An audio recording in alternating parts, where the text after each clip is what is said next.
Welcome to Season 2 of the Cohesive Home Podcast. We're back from our fall break and ready to chat all things living simply, uncomplicating your home, and creating a family life that is totally in sync with your values. When we first started the Cohesive Home community, it was initially intended for minimalist families, and we were on Instagram only. And in the last year since we launched, we've added a podcast, weekly content to our website, and built connections with so many of you. And we're really grateful for this community. But in the past year, we've realized that this community is more than minimalist living. We are the families wanting to change and grow together, to create beautifully imperfect homes that fit our family's values. And we are an adventurous lot, eager to embrace a better story together. So here's what you can expect from Cohesive Home this next year. We're making our podcast weekly, and we're going to continue talking about the topics you love and want to hear about. We have some amazing articles lined up for the website blog from families like yours, people who are creating a better life for their families, one intentional decision at a time. We hope you're as inspired by these stories as we are. As we ramp up our podcast and website, we're going to be cutting back on Instagram. We're mamas with a limited amount of time, and we value our spare time with our families. We love you guys, so please keep in touch with us through our website and by email. If you're not signed up for the latest news from us, head over to cohesivehome.com right now and sign up. We've also redesigned our website sign up so that you'll get a weekly email with the latest podcast and the latest blog post. And we'll still send out our monthly newsletter, but in a new design.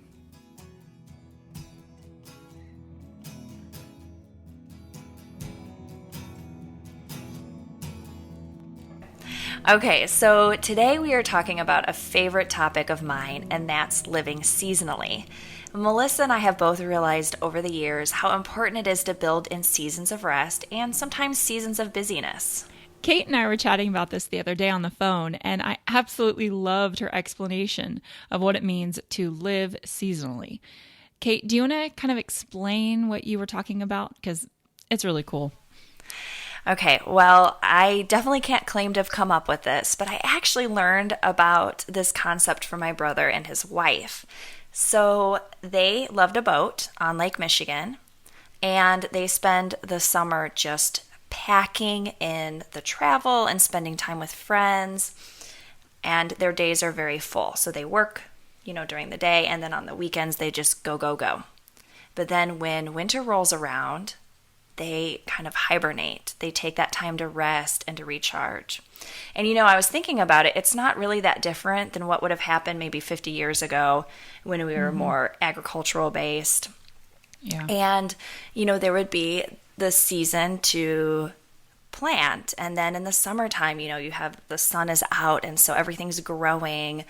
The fall rolls around and you start preparing for the winter by harvesting and then, preserving food. And then the winter is the time to recover from all of that and spend time with family. Mm-hmm. Yeah. We had, in an earlier podcast, we actually talked about the Little House on the Prairie because we were reading it to the girls or to the kids. And that just kind of reminds me of that, just the seasonal way that they lived because, it was out of necessity. It was out of, that's the way their life went. But yeah, I love that. I love just being intentional about that sort of living, even though we're not harvesting and we're not canning as most of us aren't. Yeah, most of us aren't. You that are canning out there, you're awesome. You. It's awesome. But we live in such just a busy society that I feel like the importance is on those packed schedules year around. Yes. There is no time to hibernate. There is no rhythm to the seasons in a way. Now things might slow down for some people depending on their the age of their children. But I know a lot of people, they're still, they end one sport, they go to the other. It's kind of what we're doing right now, but trying to be intentional with not over scheduling. Right. And the thing is that when we just go, go, go year round, year after year, we run the risk of burnout. And Oh my gosh, I mean, yeah. I even feel the pressure to be productive at all times. I often have a very full email inbox, and I get these emails like how to be more productive, how to balance motherhood and work. Yeah.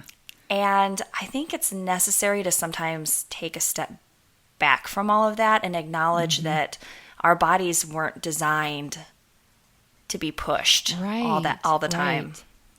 Well, yeah, I mean it is. That's how God made our world with the seasons, and our bodies are supposed to be in alignment with that. Yes.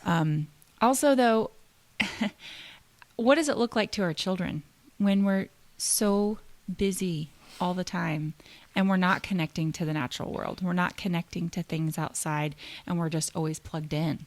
Yes. I don't know. It's hard to unplug. It is. I'll be honest. It's very, very hard. But that's constant. It is definitely constant. And another thing that we didn't have. Right. 50 years Well, ago. and that's something, we talked about that in an earlier podcast. So you can, check that out on our podcast list. But when the technology is all the time, we're surrounded by it, then it's all the more important to actually be intentional and take a step back and say, we're approaching winter, and so we are going to spend more time together as a family. We're going to, maybe make our schedule a little bit lighter. Right.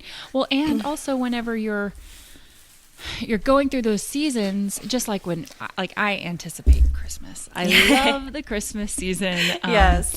I am currently really sad because we're recording this. It's the end of October, and oh my gosh, it's 80 degrees outside. It's like an extended summer here in Oklahoma, Right. and I just want to scream. I hate it. I'm like, where is fall? And so it feels like my body my soul wants it to cool down. It's ready for that transition, right? Absolutely. So to have that anticipation, of the next season, but I have no build up for anticipation for the next season right now. It sucks. I'm so sorry, Melissa. Well, Oh you know God. what, We though? still have our air conditioning on. Oh, It's girl. awful. That is bad. That is so bad. Yeah, But there are ways, though, to build in that anticipation, even if the weather's not cooperating. Yeah. There's still... Or if you live in Southern California. Yes. Yeah.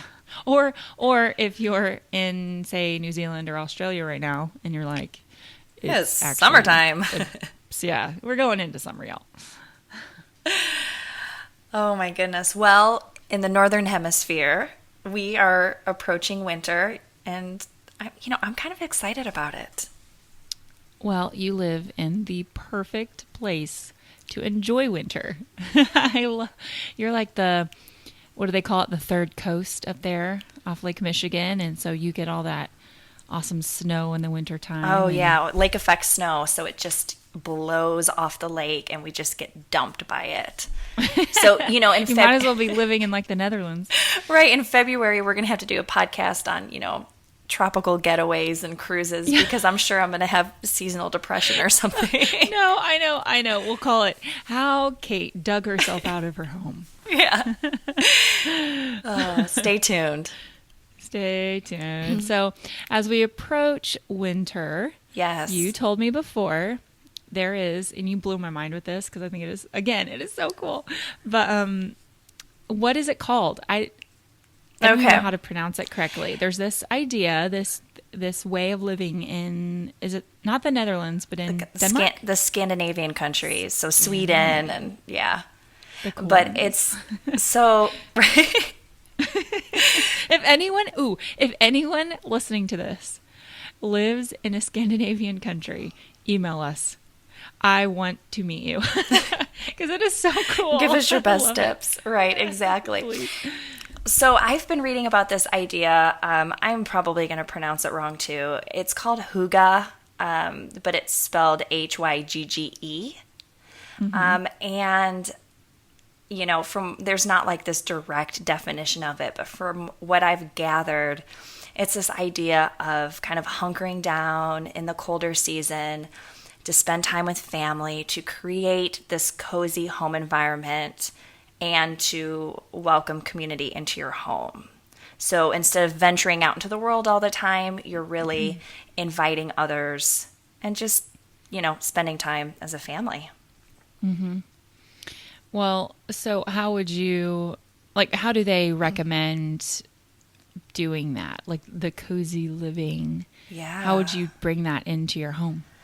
Okay, so definitely soft textiles like blankets and sheepskins, adding warmth. So, bonus points if you have a fireplace. I don't. Oh my I gosh, wish we did. miss I my know. fireplace. Oh, girl, yeah. When Kate and I lived in the same neighborhood, I loved my house. And it was wood burning. I should post a photo of it on this podcast, like the post for it on our website. It was not the most exceptional fireplace in the world, but it was ours, and it was a fireplace. And those of you that have fireplaces, you probably understand, or if you grew up with fireplaces, because I think that's part of my like nostalgia. Is I grew up. Every house we had a fireplace, even in Oklahoma. And it was like this thing that my dad would go and get the firewood, and he'd teach us how to build the fire and like stoke it, and just always having that going. It was just kind of the smell and the coziness of it. Just brings back a lot of good memories. There is something so elemental about fire, about how it draws you in and it gives you warmth, and TV doesn't have the same effect. No, you have like a TV with the fire going on the TV. Would that do? I don't think so. But I'll do that on our computer. But if you don't have a fireplace, candles, and if you listen to what was it, episode 16, I definitely shared my love of beeswax candles. So I'm going to bring that back again. Oh yeah, bring out the beeswax in normal shaped candles. Yeah. So if you listen to it, you'll get it. So one thing like I absolutely love, my mom growing up, she would always have a simple white, it was an electric one, but it was a simple white candle in the window. And it was just one in each window. And I absolutely love that. And I had totally forgotten about it until the other day when we were watching on YouTube. You can find it on YouTube. It's Rick Steves' Christmas special or something like that. And Rick Steves is so awesome. But anyway, it was how they went and did Christmas like around Europe. It was like European Christmas or something. So they went to each of these different countries and talked about how they celebrate Christmas. Well, I think it was the Netherlands. They do a simple white candle in the window. And so that is one way I am going to, even before Christmas and after Christmas, I'm going to put a candle in each of my windows, just to like a fake one, so I don't burn the house down. But I think that would be, you said candles. So that's one way we'll probably end up doing it. But I think another way to make things cozy, and tell me if they talk about this, but to have friends and family over. Yeah. Just even when it's not the holiday season, like after the holiday season, to remember to still have people over. Yeah, no, that absolutely is part of it. And just that idea of having community in your home and having warmth, obviously through kind of the physical ways that we talked about, but also the warmth that comes from spending time with others. And so you think about some of the, Christmas traditions that we have even here in the States, like baking cookies and making hot chocolate and that sort of thing. Those would all work great for, building that sense of warmth in the home. But what I really love about the Hygge is just making time to be with family and to doing those simple activities that we often, kind of throw to the side in the summertime. I mean, in the summer, we love to travel and we love to go to the park and just be outdoors as much as possible. But the winter is the perfect time to, play games together, to read aloud, and just be in each other's company. And so as the days become shorter and darker, at least here in the north. Yeah. It's just the perfect time to kind of hibernate and to, bring a little hygge into your home. Hygge. We're probably saying that totally wrong. Sorry if you're Scandinavian. Don't send us hate mail. I know. They're like, that is not how you say it. So, Kate, do you have any activities that you would recommend for families that are wanting to be more intentional with that time as it gets darker outside and they have maybe some time to spare, hopefully, if they start listening to the hygge method? Yeah. What are some things that they could do to kind of incorporate this this idea into their home? I think probably maybe the simplest one, although maybe not always the easiest, would be to invite your kids to cook with you. And that's something that if you have kids who are in school, or daycare, that when they get home, you take the time to all be in the kitchen together and, measuring and jostling and spilling, but creating a meal. Mm-hmm. Well, I know we actually talked about this earlier. Yeah. How sometimes it's really, really hard for moms to let their kids in the kitchen and not want to just make sure they don't spill and make sure they do everything properly. But if you can try really, really hard to let that go, I've seen it, at least with my oldest, allowing her to do some baking from scratch. Yeah. The ownership she takes of that and the pride that she has in that is great. So that's a great one. I love that activity. Yeah. And it's something that, we have to eat every day. So taking the time to, spend that with your kids and teach them how to cook, it's just a great wintertime activity. Well, we hope you guys enjoyed our chat today about living seasonally and the idea of implementing a little hygge into your life. And we hope it encourages you to try some of these suggestions with your family. Thank you so much for joining us today. We'll be back next week and every Friday with a new episode of the Cohesive Home Podcast. We'll see you next time.